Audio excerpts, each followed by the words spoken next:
আসসালামু আলাইকুম everyone, welcome back to my channel. আশা করছি সবাই অনেক বেশি ভালো আছে। আলহামদুলিল্লাহ আমিও ভালো আছি।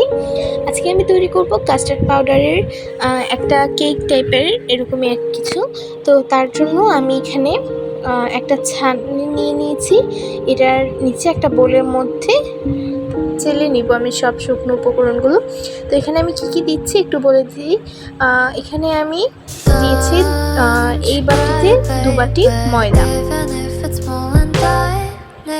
আপনারা আটাও ব্যবহার করতে পারেন, আমি এখানে ময়দা ইউজ করলাম।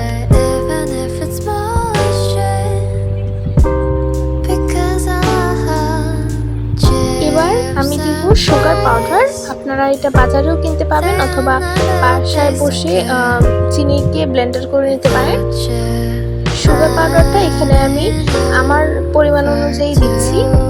আমি এখানে 3 টেবিল চামচ দিয়ে দিচ্ছি, পরে লাগলে আরও দিব।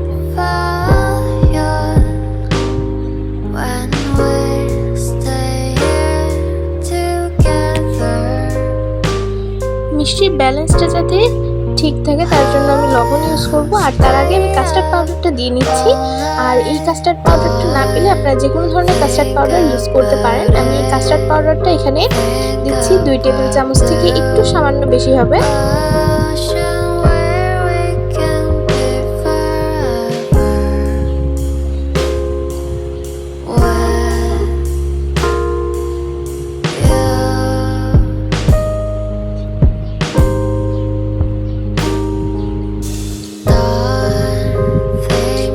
আমি 1 চিমটি লবণ দিয়ে দিচ্ছি।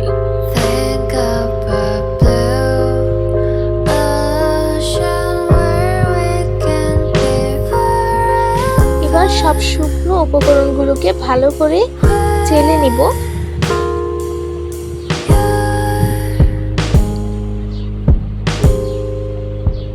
তো এই তো আমার চেলে নেওয়া হয়ে গেছে। এবার আমি ভালো করে একটু মিশিয়ে নিব সব উপকরণগুলোকে।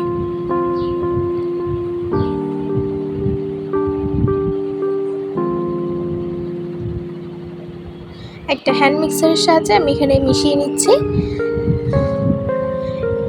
এবার আমি দেব সয়াবিন তেল। এখানে আমি এই বাটিতে হাফ বাটি নিয়েছি। আপনারা এখানে মেল্ট বাটারও ইউজ করতে পারেন অথবা ঘিও ইউজ করতে পারেন।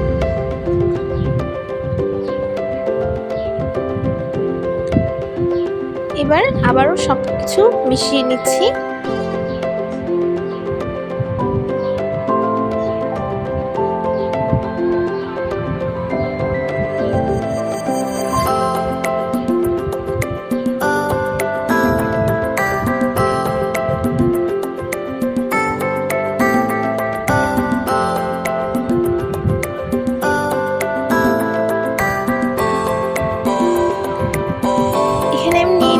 কুসুম গরম দুধ। এখানে আমি অল্প অল্প দুধ দিয়ে একটা ব্যাটার রেডি করব। অবশ্যই খেয়াল রাখবেন কোনো রকম পানি যাতে ইউজ না করেন। আর দুধটা দিলে কি হয়, ফ্লেভার আসে অনেক ভালো। তো আমি অল্প অল্প দুধ দিয়ে একটা পাতলা ব্যাটার তৈরি করব। একদম পাতলা না, মানে কিছুটা পাতলা একটা ব্যাটার রেডি করে নিব। আপনারা দেখতেই পারবেন। তো আমি অল্প অল্প দুধ দিয়ে ব্যাটারটা বানাচ্ছি। বেশি দুধ দিয়ে গেলে অনেক সময় নরম হয়ে যেতে পারে। তো তার জন্য অল্প অল্প দুধ দিয়ে ব্যাটারটা বানালে একদম পারফেক্ট আসে।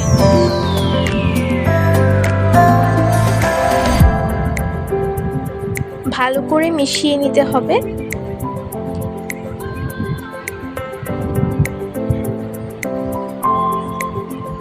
আমি এখানে 1 কাপের মতো দুধ ইউজ করেছি। আর আমি বেকিং পাউডারটা দিতে ভুলে গেছিলাম।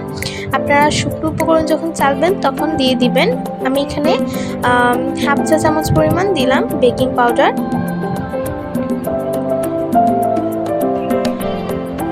তো আমি আরেকটু দুধ ইউজ করব। এখানে আমার 1 কাপ দুধ থেকে সামান্য বেশি লেগেছে।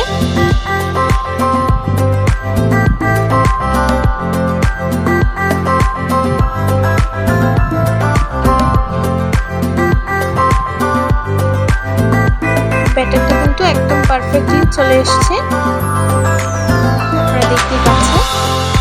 আমি একটু দেখিয়ে দিই এটার কনসিস্টেন্সিটা কীরকম হবে। এরকম একটা স্মুথ ব্যাটার রেডি করে নিতে হবে। এরকম ব্যাটার রেডি হয়ে গেলে এটাকে এবার আমি রেস্টে রেখে দিব কিছুক্ষণ সময়। তো রেস্টে রাখার পরে আমি এরকম একটা টিনের বক্সে ঢুকিয়ে নিয়েছি। ব্যাটারটাকে দিয়ে নিচে একটু পানি দিয়ে একটা কড়া বসিয়ে এটাকে সিদ্ধ করে নিব আধা ঘন্টা থেকে 1 ঘন্টা পর্যন্ত। তো এই তো আমার বেক করে নেওয়া হয়ে গেছে, অনেকটাই সফট হয়েছে। এবার এটাকে আমি আপনাদের কেটে দেখাচ্ছি, পিস পিস করে নিচ্ছি।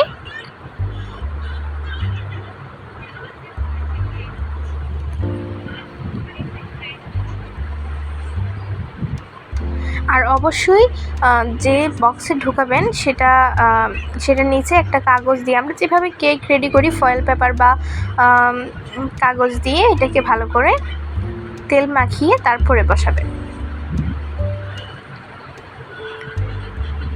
চুলার আঁচটা প্রথমে হাইয়ে রেখে তারপরে লোতে আনতে হবে।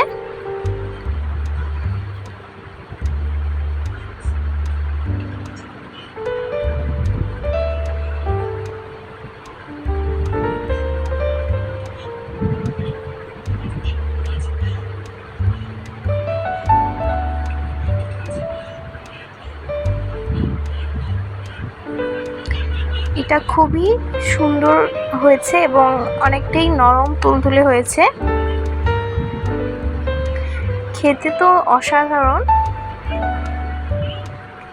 এটা অবশ্যই একবার ট্রাই করবেন। ভিডিওটি দেখার জন্য ধন্যবাদ। আল্লাহ হাফিজ।